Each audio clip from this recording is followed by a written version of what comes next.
Well, I grew up in New York, so I grew up in the 80s during the crack epidemic, right? I certainly didn't smoke crack as a kid during the 80s, but my father did, right? So I was exposed to a lot of chaos as a child, as a kid. You know, my mother did the best to shield myself and our two sisters, but just in general, the neighborhood could be a little chaotic from time to time.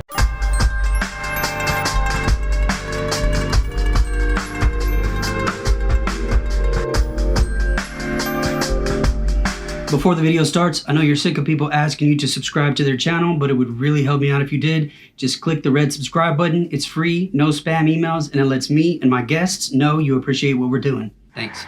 So my interest in speaking with you is because, number one, you are involved in reentry yourself. I am, yes. And after having been released. And also you participated in education while you were incarcerated. So before we talk about education and reentry, what was it like for you growing up in such a way that led you down a path to become incarcerated? Sure. Well, I grew up in New York, so I grew up in the 80s during the crack epidemic, right? I certainly didn't smoke crack as a kid during the 80s, but my father did, right? So I was exposed to a lot of chaos as a child, as a kid. You know, my mother did the best to shield myself and our two sisters, but just in general, the neighborhood could be a little chaotic from time to time. So that we did the best we could. We went to good Catholic schools, all that good stuff. And as I got older, I never was involved in any real crime. You know, more led down the path of, I was a professional musician for a long time. So I played in a lot of bands, did a lot of touring, and that led to a decent amount of drug use, and alcoholism and drug addiction ran in the family. So that kind of took me down a path which I eventually gotten sober behind. Once I got sober, I moved from New York down to Texas. And when I was in Texas, actually in Louisiana, I'd gotten in a motorcycle accident, put on some painkillers, and painkillers led to a reoccurrence, right? So that's the nice new language around what used to be called the relapse. It's a reoccurrence. A reoccurrence, right? So the language around that in recovery has changed, right? That's how it likes to be looked at, right? So I had a recurrence, and I just couldn't get it back together. And at the time, I was director of a health management company, of the director of the recovery support division. I owned a house in Lockhart. I had a 5-year-old child. I had a wife. I had a stepdaughter. Things were going, you know, okay. But I'm not the type of person that can use drugs successfully or even moderately. So that led me to committing some crimes, and those crimes I got incarcerated on after having never been to even really spending a night in county. Yeah, I went right to county and right to prison. So you had been involved in helping other people previous to prison, but those painkillers, it seems like the painkillers, the prescription drug has been an entryway, an open door for apparently tens of thousands of people in the last couple of decades. And so this time that you just spent in prison, what you said, you know, having just gone from county straight into prison, what was it like for you then to experience prison? I mean, is that something that you had ever imagined for yourself? I never imagined it. A strange quick story is I remember being very young and my father being incarcerated, right? And it was the first time he was incarcerated. I was in New York, so it wasn't Rikers, but it was Valhalla, which means warrior heaven, right? Yeah, and I remember being a little nervous for him. My dad was a big guy, 6'4", he could take care of himself, Army, all that good stuff.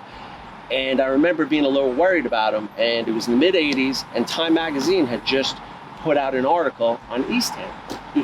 And that was the first article I ever read on prison. So fast forward my life, 25 years later, where do I get sent? Eastham. So I had a little trepidation, right? You know, I'm a big boy, I can take care of myself. I'm not worried about any of that stuff. I know how to navigate situations, being from the streets, not a big deal. So I saw it as much as I knew it had wrecked my life to an extent, right? There's no minimizing, no rationalizing, no justifying.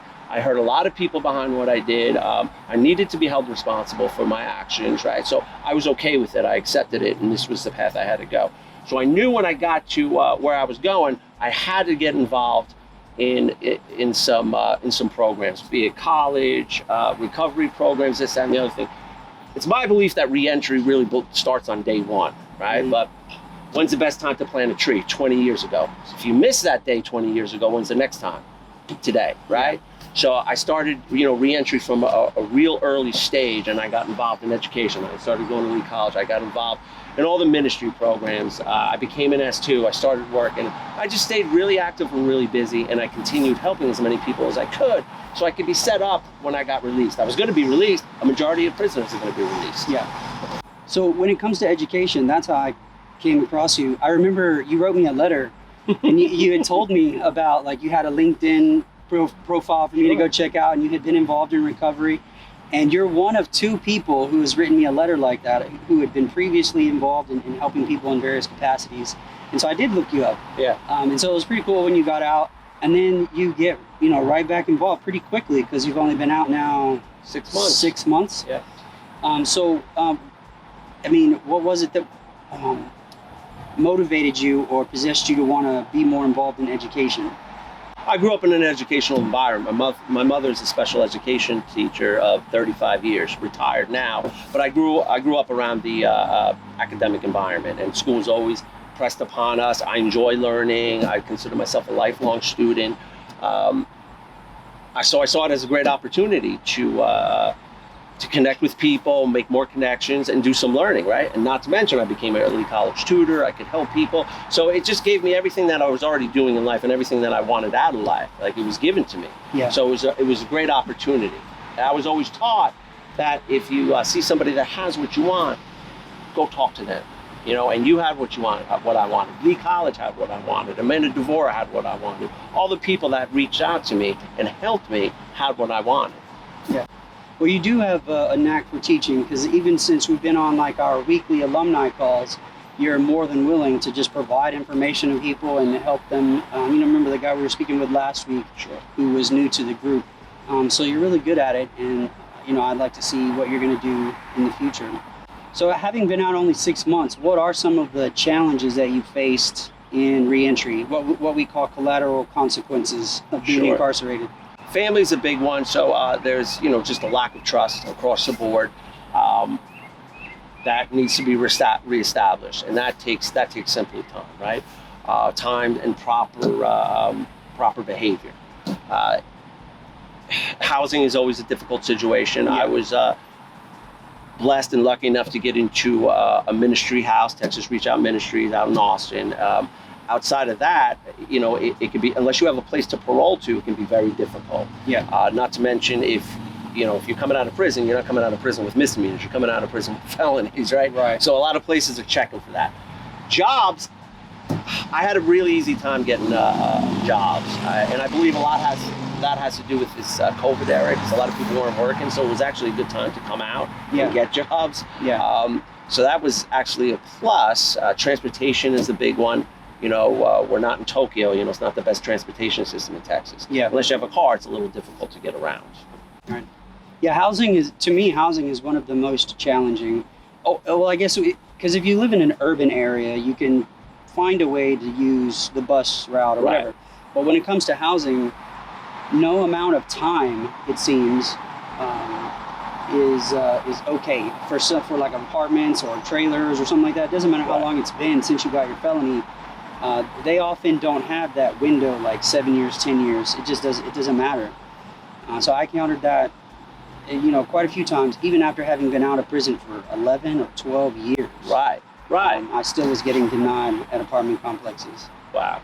So what are you doing now? Because you went through this reentry or peer reentry. Tell me again Sure. So it's a PRS, Peer Reentry PRS. Specialist. Peer reentry specialist. And so you went through that, and actually what you're doing now is part of, the results of doing that certificate. So, Right. So actually, I believe it's RPS, Reentry Peer Specialist, right? So it's a little confusing. Peer recovery and reentry peer. Yeah. So reentry is focused on having the lived experience of being incarcerated, going through prison, and coming out and having a successful reentry, right? So I like to call this real-time reentry, because I'm working with guys that are just coming out. I don't have much more time out on the streets than they do. I have 4 months out on the street, right? So I had earlier connections, I had earlier training, I had earlier education that I'm building off of, right? But I do believe it's really the time that you're incarcerated is that time to start building your entry path. Right? Yeah. That's the time to start really focusing on what you want to do with your life, your purpose, all that good stuff, right? So you can come out, put yourself in the best possible position to succeed. You know, make the connections with the people that want to help. There's a lot of people out there that want to help. There's a lot of people out there that don't want to help and that don't care. That's fine. They're entitled to that, right? Yeah. So put yourself in the best possible position to succeed. So I got involved because I like helping people. That's my purpose. I was involved in the recovery support, the peer side of it beforehand. So now I've re-entered the peer recovery coaching and the peer re-entry coaching. So I can help people coming out that maybe do or don't have substance use issues, right? So recovery in general, the idea of it has changed as well. Recovery used to mean abstinence. It doesn't mean that any longer. Yeah. It's recovery from a lot of different things. Recovery is going to be it's turned into more of a subjective term. So it gives a lot of more people hope rather than being so black and white. And you need to be off this, you need to be off that. It's a little more inviting. Yeah. And so what do you see yourself doing in the future? Is this something you want to remain in, or do you have larger goals, pursuing more education, or what do you want to do? All that. So pursuing more education is always there, and I'm presently looking to transfer to UHD, UT perhaps. I've applied to 3 schools. I was going to Texas State before I got locked up anyway. Yeah. So I reapplied there, finish out my master's after I finish out the AAS. I'm sorry, finish out the BA after I finish out the AAS at Lee College, and then go on for a master's. I'm not really sure what that looks like, whether it will be in social work or business, because with my type of felonies, they were, there might be a 10-year span before I can get into the social work area. Yeah. So you have to be careful of what you want to choose, right? There are limitations, but I also believe that with the right people behind you, things happen, right? But you don't want to give anybody false hope and say, yeah, go into it, it's going to work out, because guess what? Sometimes it doesn't work out. Yeah. So I plan on finishing my education and continuing in education. I like the role of teaching. I enjoy the role of the peer support. So I work as a peer, reentry support specialist right now, recovery support specialist. I'll continue in that role, and I'll look to expand. I'm also a writer, so I want to get a few things published. I was a musician. I've had lots of albums published, so it's not a new arena to me by any stretch. I want to go back out on the road. I want to go back and sell my books, go touring, and on the book stuff, and continue to write and continue to spread the message of hope, the message of recovery, and the message of reentry, and the message of education. Yeah. Education is really, if you're coming out of prison, it really puts you, if you get education, it really puts you in the best possible position to succeed. Yeah. I didn't know you had a writing and musical background. I don't think I've asked that before. What kind of writing do you like to do? So I like to do funny writing, I guess you could say, short stories, basically. Okay. If you ever read any David Sedaris, BJ Novak, things along that line. Short stories about family, and I've had a lot of touring and shows and gigging experience. It's just observations of human behavior, mine included. Where it makes people laugh, and obviously the under element of writing is to bring universal themes to the surface, right? To find where you fit in, because I don't write for me, I write for the reader. Mm-hmm. To bring universal truths to the surface, and maybe encourage you to do some critical thinking about where you're at in your life. Yeah. Well, there's always writing contests, publications going on. I get these emails quite a bit, and they're specifically looking for formerly incarcerated or currently incarcerated people with that kind of experience. So I can start forward you some of those emails if you don't already get them. No, I don't get those actually. Yeah. So like Columbia University is one of them that I got some information on, but I am not a writer. I wish I was, but I know quite a few writers currently and formerly incarcerated. So I put them on these email tips where they're able to submit and get some of their work out there. Oh, that's great. Yeah, I prefer the nonfiction, the memoir type of writing, for sure.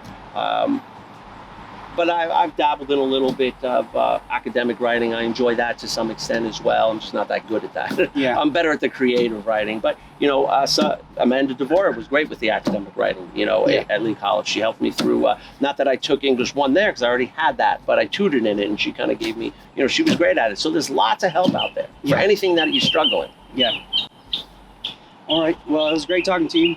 Thank you, Brandon. So we're going to go back in here in a minute and get some lunch at the Texas Inmate Family Association conference. But I really look forward to continuing to work with you, whether that means our weekly Zoom meetings or in the future in just reentry generally, potentially creating some kind of a network all over the state that would help students, and also continuing to encourage people who are incarcerated to participate in educational programs. So thanks again, man. Agreed. Thank you. All right.